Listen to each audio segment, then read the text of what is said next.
glad to have you join us on Nationwide today, reaching you live on the network service of the NTA. I'm Ruth Aguela. Let's begin with TCAD 7. Nigeria's outing at the just concluded 7th Tokyo International Conference on African Development, TCAD 7, has been described as critical and fruitful, with President Muhammadu Buhari and state governors holding a series of engagements on the sidelines to woo investors and showcase Nigeria's potential. Experts on NTA Good Morning Nigeria say the gains may not be immediate, but the low-hanging fruits can quickly be harvested. Leader Samson reports. Nigeria's delegation to the 7th Tokyo International Conference on African Development, TCAD 7, apart from stealing the show as the largest African contingent in Japan, was able to attract huge Japanese investments across critical sectors of the economy. Beyond the high-level discussions and diplomacy, Gaston Good Morning Nigeria advocates diligent follow-up to harness the various commitments made. Therefore, we gain a lot from assisting the federal government and also taking home a lot of things that will also help, especially like the assurance of the assistance of a loan of about 300 million to some states, $300 million to some states. The engagements Mr. President had with other African leaders were also very, very critical. The President also met with the Japanese Prime Minister and also witnessed the signing of an agreement with EU as part of the EU's assistance to Nigeria to help cater for the IDPs. At the end of it all, I believe that Nigeria got a good bouquet for itself, and Africa got even a larger one. It was well worth it. While TCAD 7 in Yokohama, Japan was described as an improvement of TCAD 6 in Nairobi, Kenya, the guests see the platform as veritable in building investors' confidence on Nigeria. The critical factor that Nigeria needed for quite some time is confidence of the international community in the country. The presence of Mr. President in such a meeting has enhanced the confidence of countries, Japan, the rest of the international community, the European Union in the country to come and transact business with us. So Africa has become the next frontier. This is where the world is coming to, and that's because of what we have. Whether domestic or international politics, it's always about position, interest, and needs of the players and actors involved. So apparently you will have every state actor trying to pull strings to see how it can benefit from whatever conversation, whatever treaty. There was also advocacy for Nigeria to quickly develop its potential for other countries to aspire for our capacities in mutually beneficial relationships. In Abuja, Lydia Samson, NTA News. And reports just coming in says the Supreme Court has dismissed the perjury case against President Muhammadu Buhari. We'll bring you details of this in our subsequent bulletin. In other news, a coalition of civil society organizations in Nigeria has asked the UK government to intervene in the $9.6 billion ruling against Nigeria. Leaders of the coalition made the demand during a protest staged at the British Commission and the Embassy of Ireland in Abuja. Onainge Fineface reports. August 16, 2019, the British Commercial Court in a judgment awarded $9.6 billion to Process and Industry Development, P&ID, against the government of Nigeria for alleged breach of gas supply processing agreement with the NNPC. Several reactions have trailed this judgment against Nigeria. This protest by a coalition of civil society organizations is the latest of those reactions. The protest is informed by the understanding that $9.6 billion translates to 3.5 trillion naira, which constitutes 20% of Nigeria's foreign reserves. We have come to tell the ambassador and the British government that this judgment must be investigated. Yes. We cannot take it. Allowing P&ID to seize $9.6 billion in Nigeria's assets, the coalition believes will greatly impact the economy of the nation and negatively affect all citizens of the country. They are at the Embassy of Ireland making similar demands. We demand as follows. 1. The judgment by the Commercial Court in the UK is set aside, as it is evident that the judgment is ill-motivated and undermines the sovereignty of Nigeria as a nation.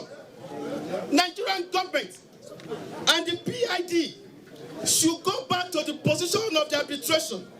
Members of the coalition insist that until their demands are met, they will continue to protest against this judgment. In Abuja, Onengiye Fineface, NTA News. Thank you, Onenge, for that situation report. Now let's talk agriculture. The federal government says it has put in place all necessary measures for the smooth takeoff of its agro-processing enhancement project being supported by the World Bank. The World Bank support project is to provide financial and technical assistance to farmers as well as enhance their capacity in processing and marketing of produce.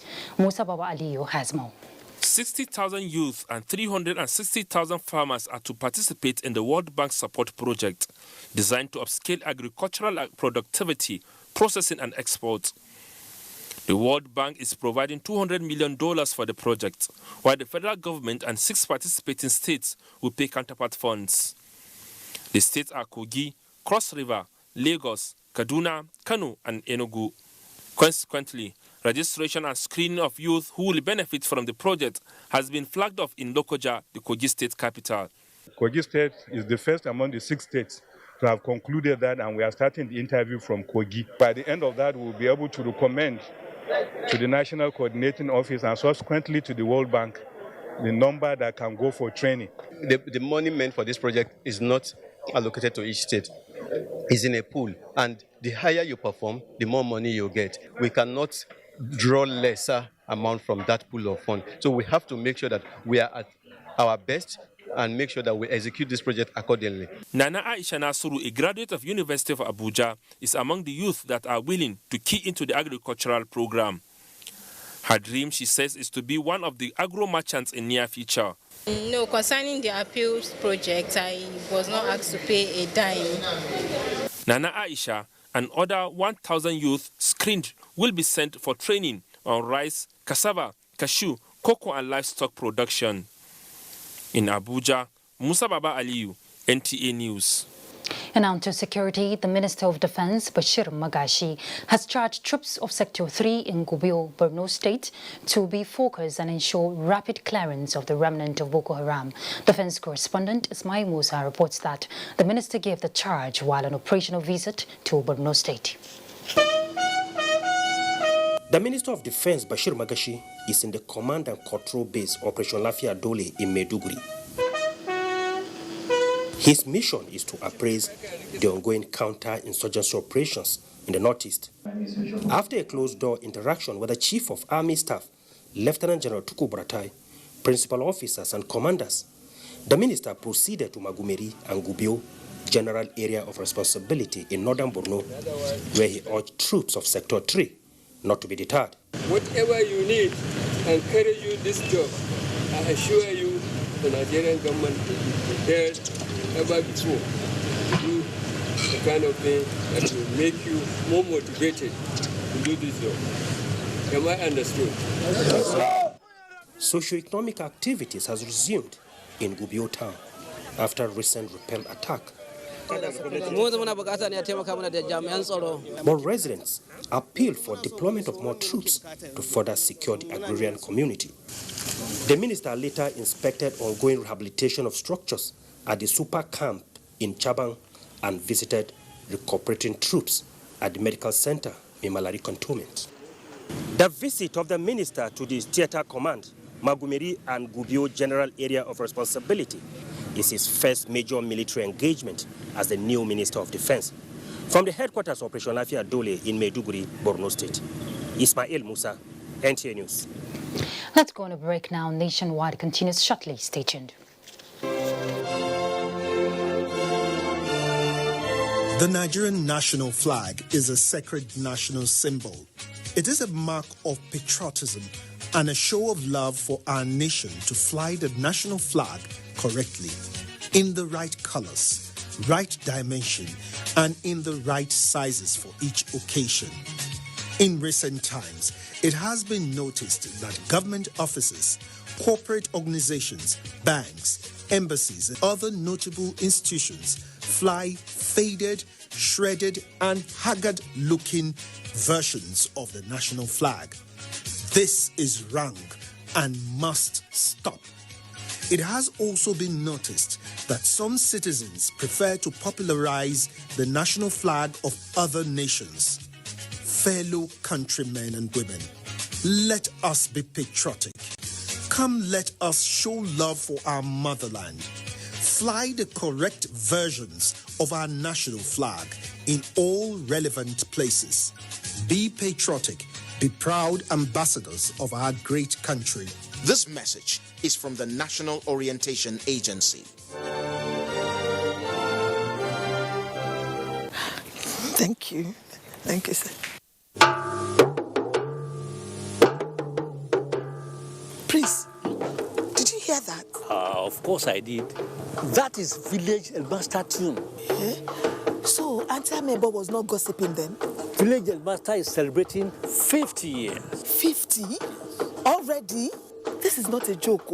It is a national celebration. NTA and Village Master family are commemorating 50 years. Hey, please, tell me, when is our golden jubilee? It is from the 8th to 11th of October, 2019. I have to go and get ready. It's time to party. Women. But we, men, will be there too.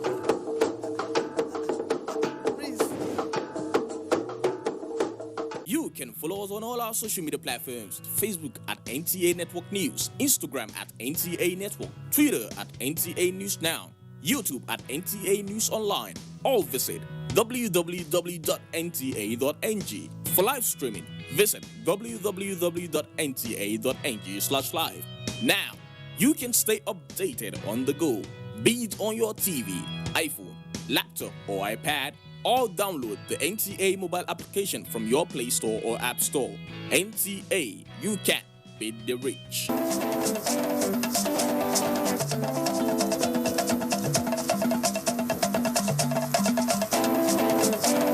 Get the latest news and updates from across Nigeria on NTA Nationwide. NTA Nationwide, weekdays by 4 p.m. Get it first. Get it fresh.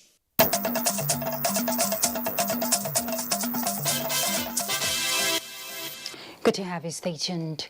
Benue State University, Makurdi, have been shut down indefinitely following an early morning protest by the students over the non-reversal of the grading system by the authority as directed by the National Universities Commission. Sowese Agu reports. The peaceful protests by the students along the major highway leading to eastern parts of the state and some southeast states. All the entrances leading into the university premises were barricaded by the protesting students. The students alleged that the Nigerian Universities Commission, NUC, had directed all universities to reverse to the initial grading system of 5 points as against the current grading system of 4 points, which the Benue State University authorities were yet to comply. How about those in the labor market with past degree? What are they going to do with it now that past degree has been cut off? Students have been withdrawn because of that 4-point grading system. We want them to look at a policy that will favor the students. Most of the students now are on third class simply because of the 4 points, and other universities are still using the 5 points. Reacting, Vice Chancellor of the university, Professor Msu Moses Kembe, says, following the directives of the NUC, the university has set up a committee to address the situation before the students' protests. The committee has concluded assignment. The report is going to be presented in the next Senate, which is 3 days from now, to take a decision on that.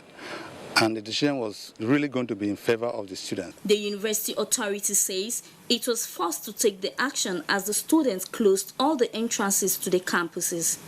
In Makurdi, Sowese Agu, NTA News.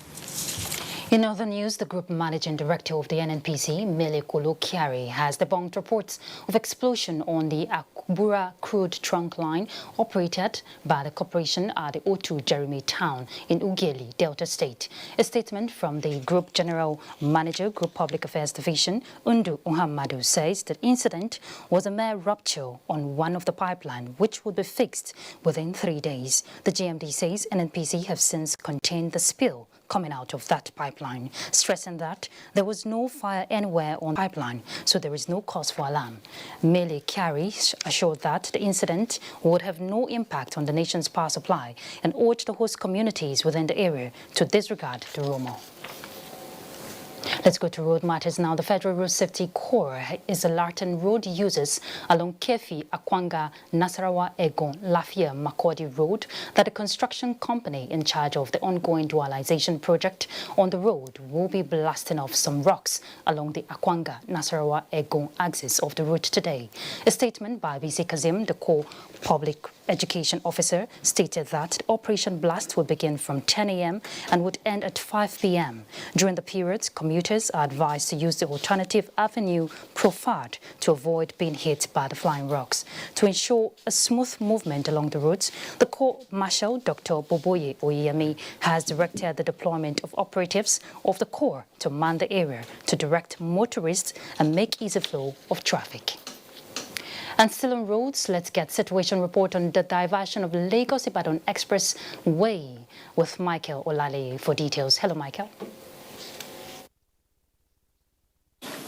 Hello, Ruth, and welcome to Lagos. The diversion of traffic into 2 lanes at the Bega-Kara Bridge axis of the Lagos-Ibadan Expressway to allow for reconstruction of the 600-meter road has commenced. Although traffic is piling up, but management agencies are not leaving anything to chance to allow for free flow of traffic. Our Yusuf Jibo reports. Following the announcement by the federal government to announce reconstruction work on the Bega-Kara Bridge axis of the Lagos-Ibadan Expressway, the contractor started diversion of the road at the early hours of today. For motorists traveling to Lagos, the diversion starts from the Kara Bridge. As expected, this development is invariably affecting traffic flow, but the prompt response of traffic management agencies have helped to douse the impact. Vehicles that are coming into Lagos to share the lane that outward Lagos is using. You can see how it has been clearly delineated, such that 2 lanes still come into Lagos and 2 lanes still go out of Lagos. You see the police personnel also to provide adequate security. They are fully on ground. And then compliance, we may not be able to assess it for now, until the completion of the diversion. We will ensure that our traffic personnel are on the road to ensure that there is smooth movement of vehicles on the road. Motorists, commuters, and community members around Kara Bridge commended the federal government on the project. Expansion of the road is of a good advantage to Lagos State because it will boost the economy.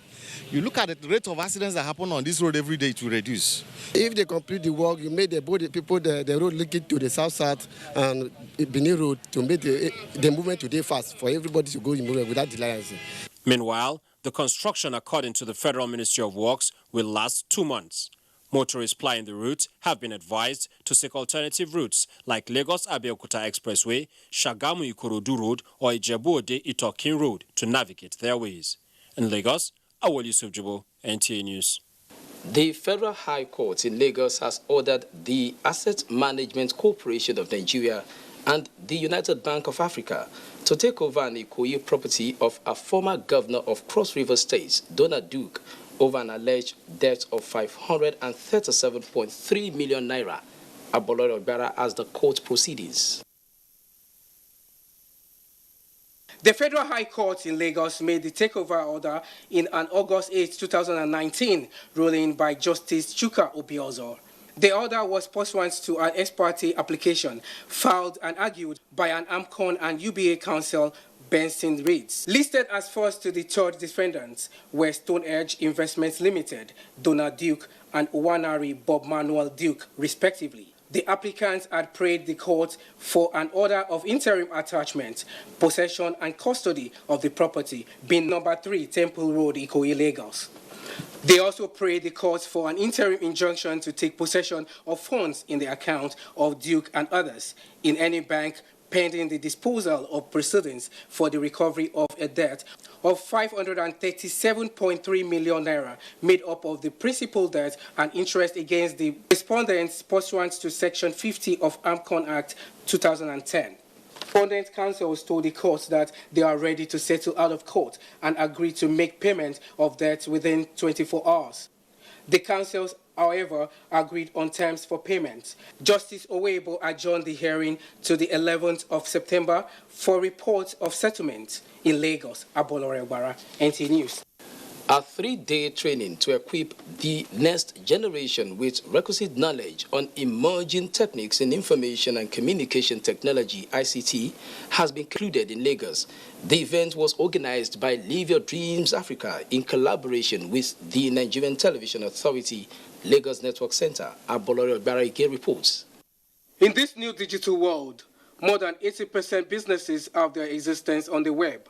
But many people are still unaware of benefits and importance of digital marketing. To this end, experts in information and communication technology, ICT, have disclosed techniques on how young entrepreneurs can improve their talents towards achieving a successful digital marketing. Through this platform, we inspire people at our conferences, but we also empower them with business skills so they can learn technical skills, to create their own solutions and products to be able to thrive in businesses. It's a foundation that has taken it upon themselves to empower youths, particularly in the area of unemployment, and to help them get skilled to go out there and get a job or be able to run a business and be sustainable in it. It has helped a lot of lives, it has helped a lot of youths shaping their life, give them direction and give them optimal focus towards achieving what they are to achieve.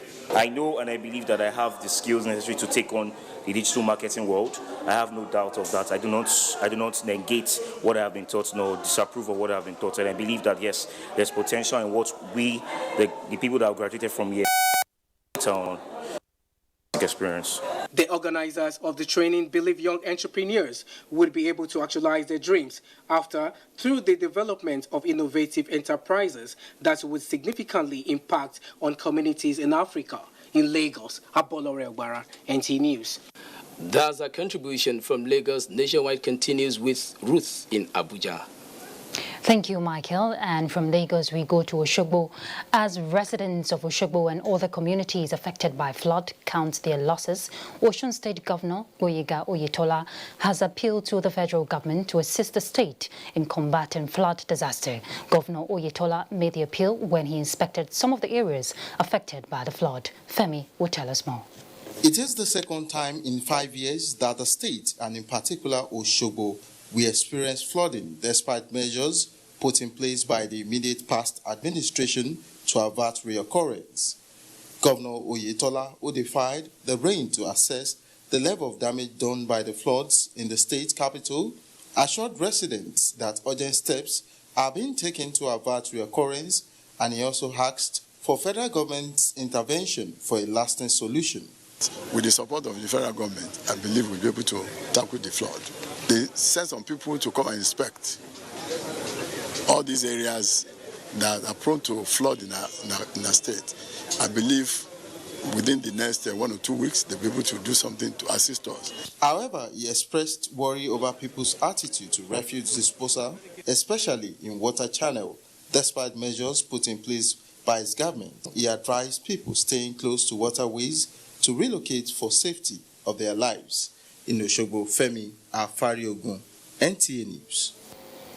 And still on flooding, the National Emergency Management Agency has restated federal government's commitment to provide quick intervention for victims of flood disaster in Adamawa State. The Acting Director General, NEMA, Air Commodore Akugbe Yamu, stated this during a visit to areas affected by flood in Yola.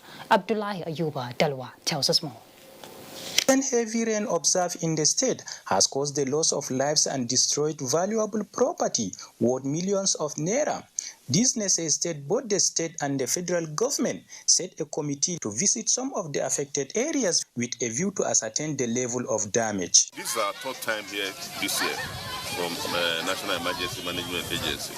He is very passionate about the happenings and follows it. So what we're going to do, thank the state government who is always giving us the support. Adamawa State Emergency Management is one of the most active and cooperative that we have around. So we'll work with them. We are very grateful to the federal government for taking that quick decision to come and see by themselves. We appreciate what government is doing now. Some victims appeal to both the state and federal government for quick assistance. The flood was very, very tedious, and even there are 2 loss of life and many dislocations and injuries. Some of the affected areas visited include Wauru Jabe, Damilu, and Bachure. In Yola, Abdullahi Ayubadalwa, NTA News.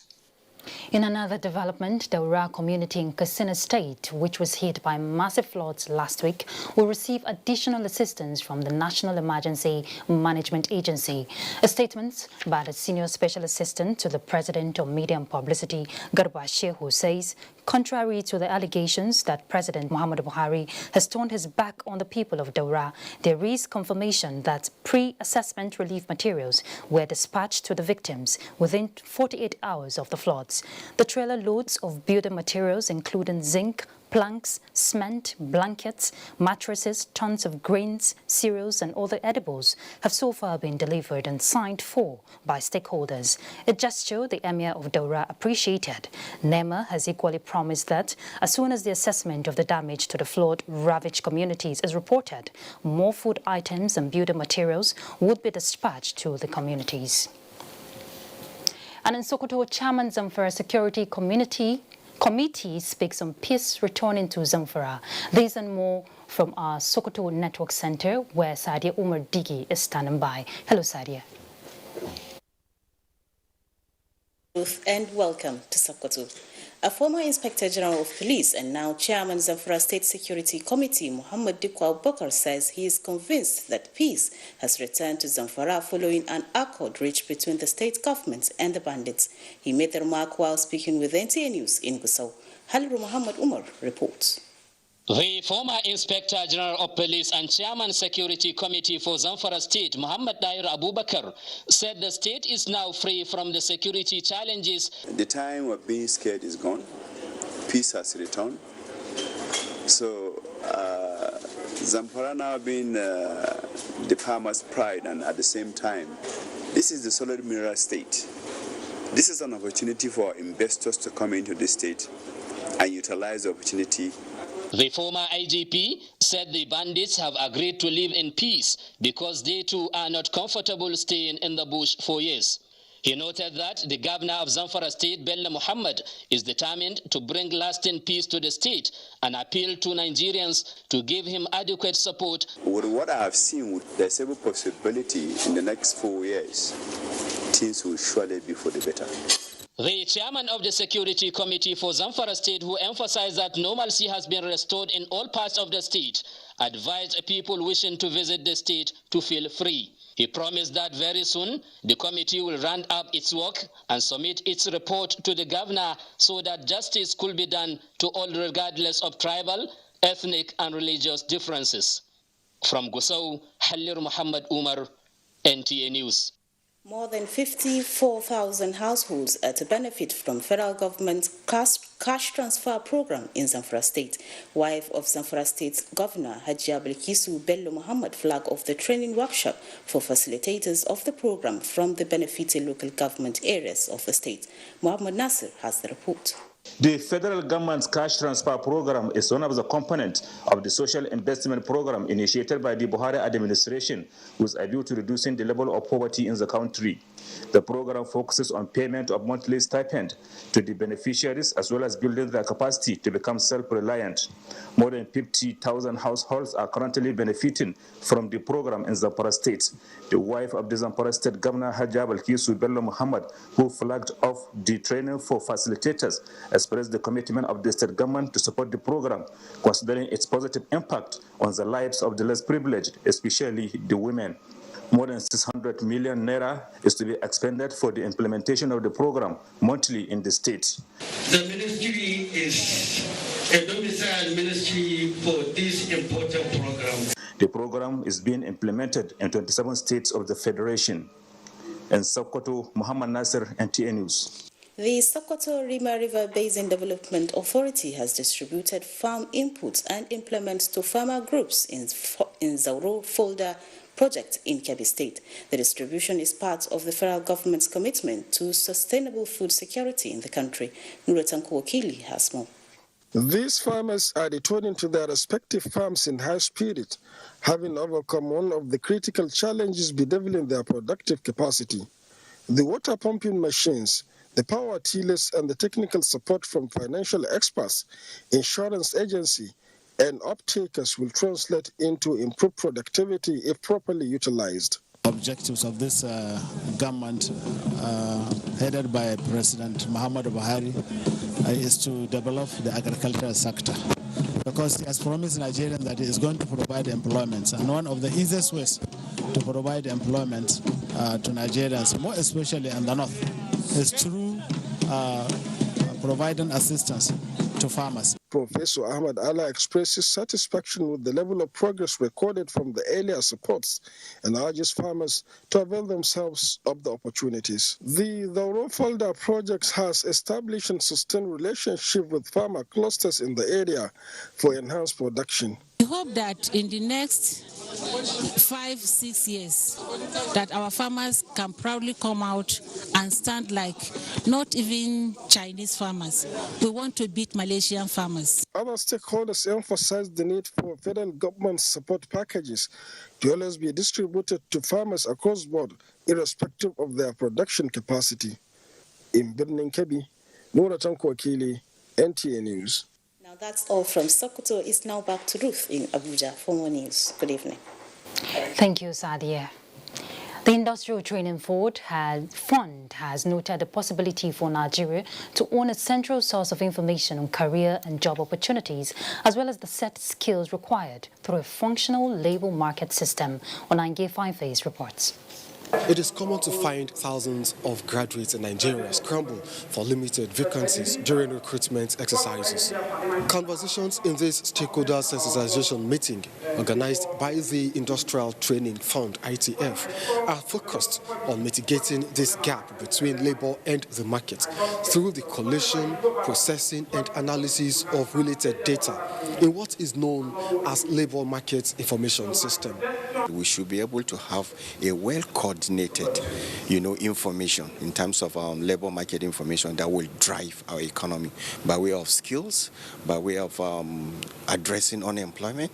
The system, if institutionalized in Nigeria, will help government to formulate viable labor policies, while individuals will be empowered to make productive career decisions. Our emphasis on the young people, we are almost leaving the stage for them. So they should be guided and pointed in the right direction. With the means of guidance and counseling that we have in our various institutions, the students can be so guided as to what skills would be marketable. That is the only way by which we can give hope to our young ones and the way to plan our development and economy. Discussions at the meeting emphasized legislations on LMI system and determination of funding agencies to actualize a robust labor market information system in Nigeria. In Abuja.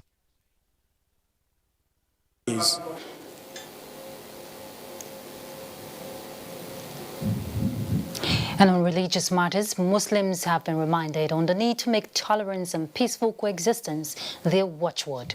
The message was at this year's Hijrah 1441 celebration organized by Oyo State National Council for Muslim Youths in Ibadan. Lanre Belei has more.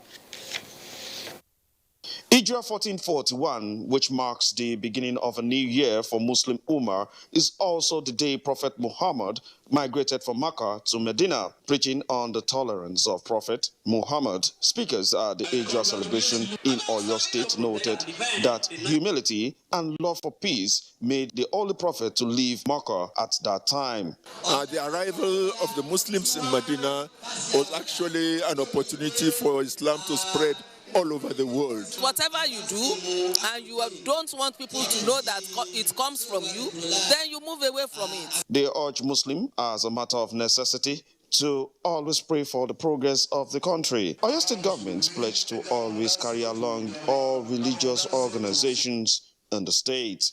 They should stop listening to people using religions to cause disharmony. This year's Hijra celebration was marked by giving awards to prominent Muslims in the state. In Ibadan, Larry Bilayi, NTA News.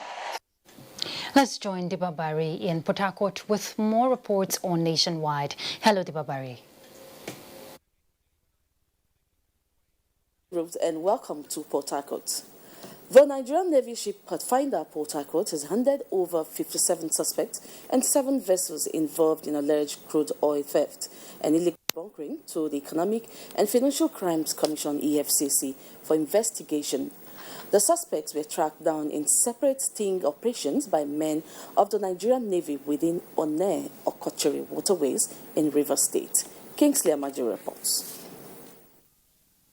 The suspects include 55 Nigerians, 1 Ukrainian and 1 Mexican, arrested with 5 ships, 2 wooden boats and 1 barge. Operatives of the NNS Pathfinder intercepted and arrested them between August 11 and August 25, 2019, while attempting to illegally transship stolen crude oil and adulterated petroleum products. As at the time of arrest, the 7 vessels were laden with unspecified amounts of products suspected to be illegally refined HGO as well as stolen crude oil.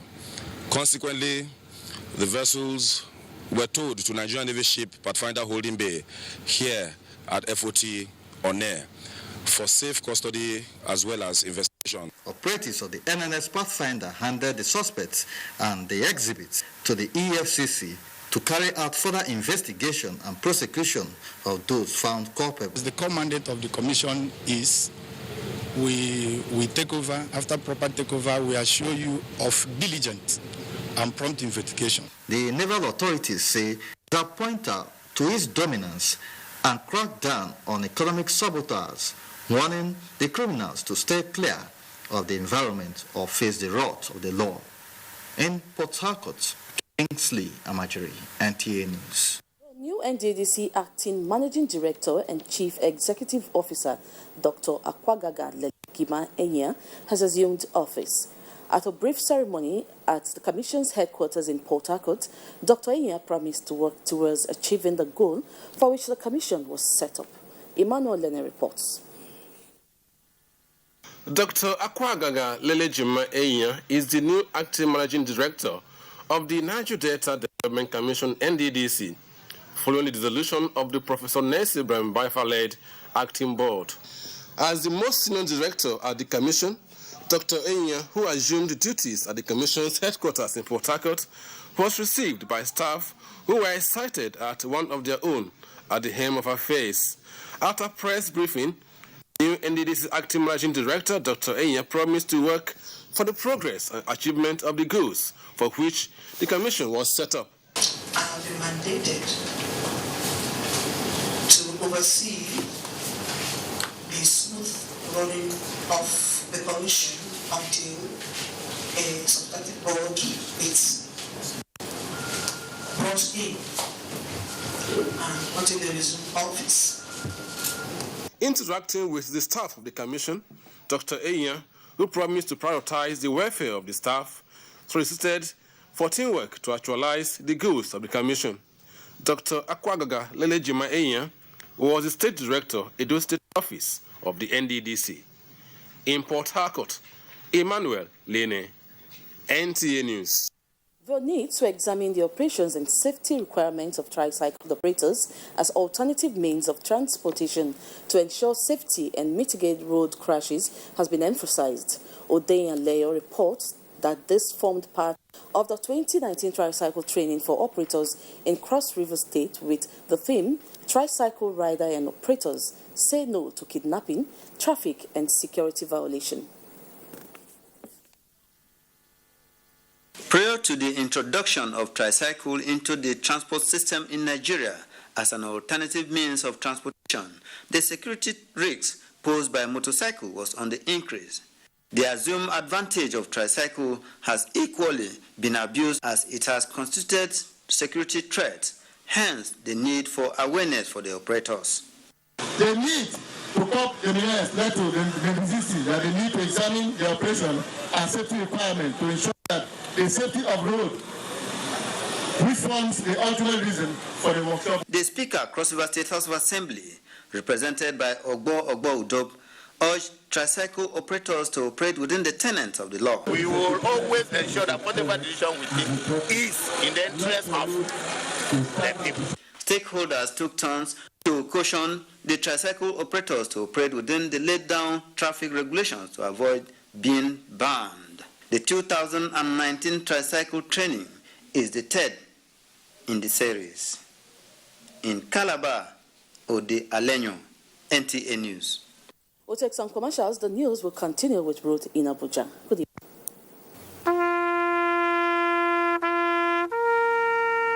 They are there at the crack of dawn. They are there busy preparing while we rise for our day. They are there silently, guarding, waiting, listening, and watching. They are there ready in the sky above and the waters below, in the blistering heat of the day, in the dead of night, willing, indefatigable, determined in the defense of the sovereignty of our country. They are our first line of defense and our last. They who have paid the ultimate price in defending us. They are fathers and uncles. They are mothers and sisters and girlfriends and boyfriends. They are brothers and cousins and best friends and neighbors. They are classmates, colleagues, and citizens of this nation. They are our defenders and deserve our respect, our prayers, our thoughts. Nigeria, please support our armed forces.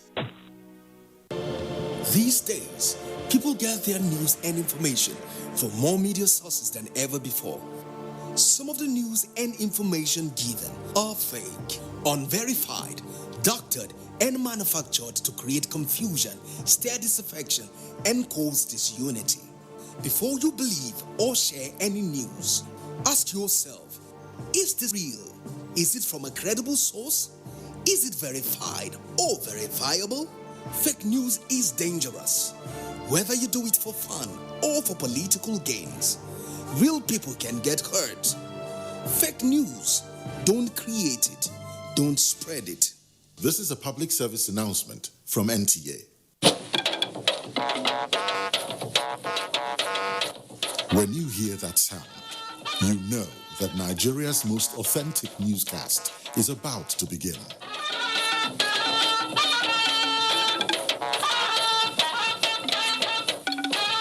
NTA Network News, breaking the news for over 40 years.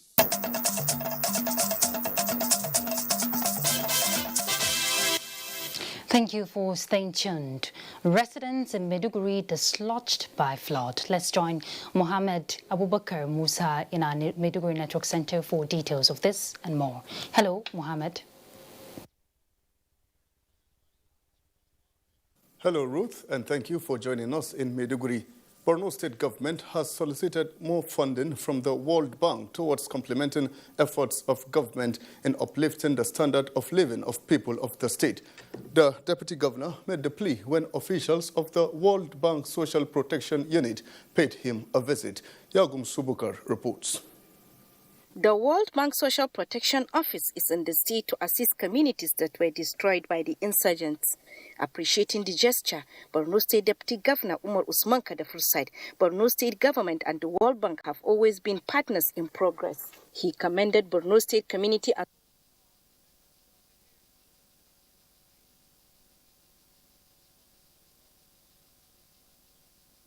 Apologize for that technical hitch there. If we can fix that, we'll get back to Abubakar. Now, the establishment of the Cross River Pharmaceutical Company Limited in Calabar has enlisted the state among states in South Nigeria and the country as a whole, with the vision to reduce dependency on importation of pharmaceutical products. Curtailing poor access to quality drugs by healthcare providers is just another reason behind the birth of this enterprise under the Governor Ben Ayade's industrialization initiative. Paul Abel reports that the project, with more than 90% completion rate when fully operational, will also provide employment to hundreds of Nigerians. In line with the federal government's prohibition on the importation of pharmaceutical products under the 2016 fiscal policy measures and to encourage local manufacturers, Calapharm Nigeria Limited, now Cross River Pharmaceutical Company Limited, was established by the Cross River State Government to produce essential medicines listed by the World Health Organization (WHO) for primary health care with a focus on mother and child.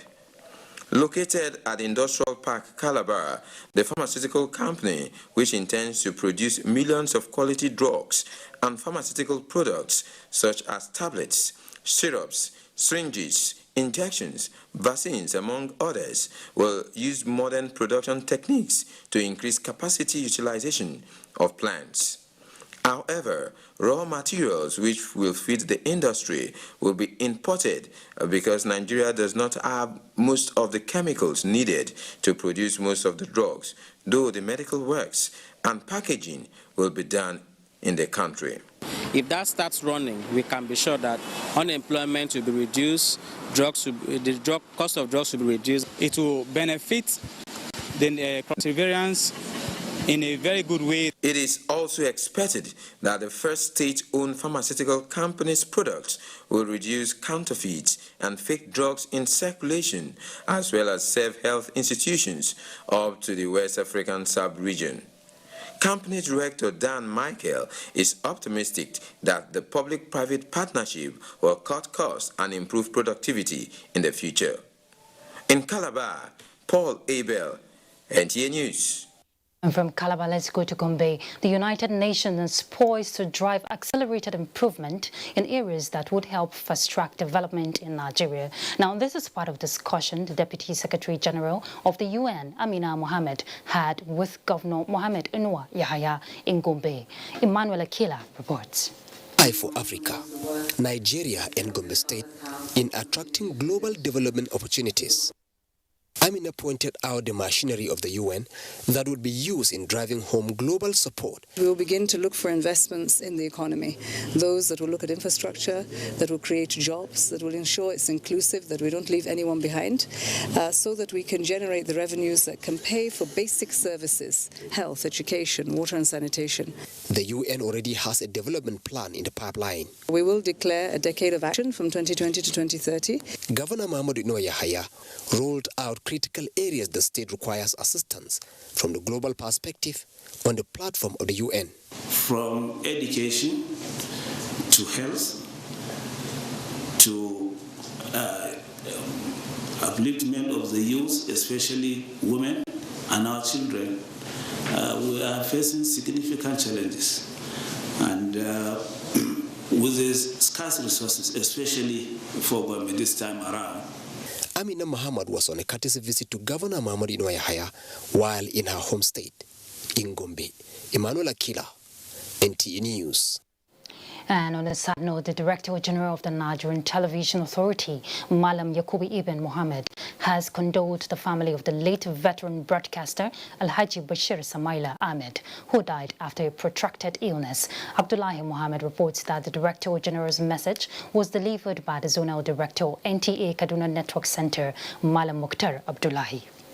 His condolence message, Malam Yakubu Ibn Mohammed described the late ace broadcaster as a man of impeccable record who left an enduring legacy in the broadcast industry. The Director General of the Nigeria Television Authority recalled with nostalgia the good old days of late Bashir Ismail Ahmed and the defunct Northern Nigeria Broadcasting Corporation. He said the deceased was able to carve a niche for himself within the shortest time in the media cycle. Malam Yaqub Ibn Muhammad prayed Almighty Allah to grant the deceased Jannatul Firdausi and his permanent resting place and the entire Sama'il Ahmed family the fortitude to bear the loss. It's a loss to everybody, to all of us. So we pray, may Allah grant him Jannatul Firdaus and may his soul rest in perfect peace. Broadcasting icon that I don't think will be replaced in a very long time to come. Mahim Ismail Ahmed thanked the Director General of the Nigeria Television Authority for the condolence and prayed for long-lasting corporate relationship. In Kaduna, Abdullah Muhammad, NTA News.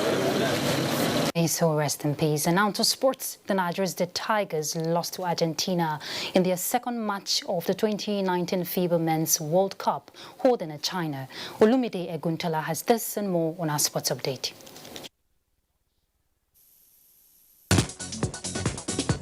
Some experts attributed Nigeria's Tigers' 81-94 point loss to the Argentines to wrong technical and tactical approach adopted by the technical crew during game actions that created chances for the Argentines to make offensive rebounds. Well, this is the best I've ever seen them play. Honestly, but we need more work. They really prepared well. I don't really know what happened. They should just keep fighting, keep going. They shouldn't lose hope. In continuation of his desire to discover and nurture future basketball stars to stardom, ex-international Olumide Oyedeji is adding values to the lives of children in Lagos through his annual basketball camp. Try to develop them mentally, socially, intellectually, psychologically, in all aspects of life. You go beyond basketball, try to make them know that there's always life after sport. In tennis, over 40 tennis players converged on the National Stadium, Lagos, to participate at the just concluded Mainland Tennis Club First Captain Tennis Championship. At the end of the championship, Ebube Agbasi and Ike Onwura defeated Tony Oshoke and Chike Ibe 2-1 to emerge champions. I want to win this tournament, and I say, let's go for it. And we went for it. Here we are today. I'm once the former Nigeria #1, and I have that initiative that I want to give back, and which way would I give back is through sport. In another development, Bonju Baba of Togo retained his super light title belt at the 4th edition of Warrior Sport Championship held in Lagos. He was declared the winner when the challenger, Iswe Franklin, sustained an eye injury. Je suis champion du WSC. He said that the WFC title is very important to him. It's a good step for Warrior Sports Championship, and we believe the next edition will be better than this. The current national kickboxing champion, Ibukun Okpaje, defeated Tajuddin Lawal via technical knockout, while a civilian, Eniola Busari, defeated Pamela Akintayo of the Nigerian Army, among other prominent fights of the night. With Sports Update, Olumide Eguntala, NTA News. It's raining presently in the nation's capital, but just before we go, let's take a look at the weather prospect for Tuesday.